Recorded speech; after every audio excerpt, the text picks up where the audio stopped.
এক তরুণীকে লাঠি দিয়ে প্রকাশ্যে মারছে এক যুবক। আরও এক তরুণী প্রাণপণে বাঁচতে ছুটছে। ঘটনাটি ঘটেছে শত শত মানুষের চোখের সামনে মুন্সিগঞ্জ লঞ্চঘাটে। মাত্র কয়েক সেকেন্ডের ভিডিও এখন নেট দুনিয়া কাঁপছে। ভাইরাল সেই যুবক নেহাল আহমেদ জিহাদ, যিনি নিজেকে বৈষম্য বিরোধী ছাত্র আন্দোলনের কর্মী বলে দাবি করেন। তাকে আটক করেছে পুলিশ। ঘটনাটি ঘটে ৯ মে সন্ধ্যায় এমবি ক্যাপ্টেন নামে ৩তলা লঞ্চে। দক্ষিণ কেরানীগঞ্জ থেকে প্রায় ৩০০ থেকে ৪০০ উঠতি বয়সী তরুণ তরুণী মিলে এই লঞ্চ ভাড়া করে পিকনিকে বের হন। চাঁদপুর ঘুরে ঢাকায় ফেরার পথে মুন্সিগঞ্জ লঞ্চঘাটে খাবার কেনার জন্য থামে লঞ্চটি। ঠিক তখনই ঘটে ভয়াবহ এক ঝড়। কিন্তু সেই আনন্দ মুহূর্তেই রূপ নেয় বিভীষিকায়। ৮ থেকে ১০ জন ছেলেমেয়ে যখন চা নাস্তার জন্য টার্মিনালে নামে, স্থানীয়দের সঙ্গে বাকবিতণ্ডা শুরু হয়।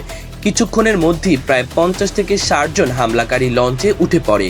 শুরু হয় পিকনিকের ছেলেমেয়েদের ওপর বীভৎস হামলা, মারধর, হেনস্থা ও লঞ্চে ভাঙচুর।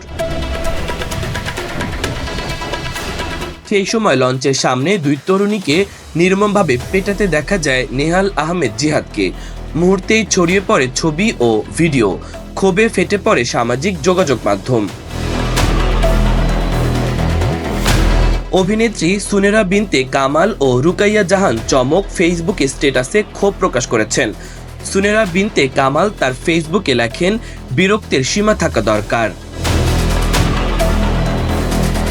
আরেক অভিনেত্রী রুকাইয়া জাহান চমক সামাজিক মাধ্যমে সেই ঘটনার ২টি ছবি প্রকাশ করে ক্যাপশনে চমক লিখেন, এই পুকি ভাইটিকে ভাই হিসেবে একটু আপ্যায়ন করা দরকার।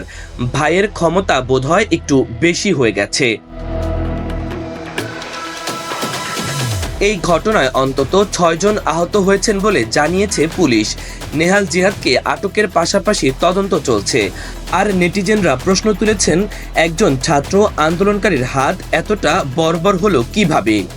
ইমন, তারুণ্য বার্তা।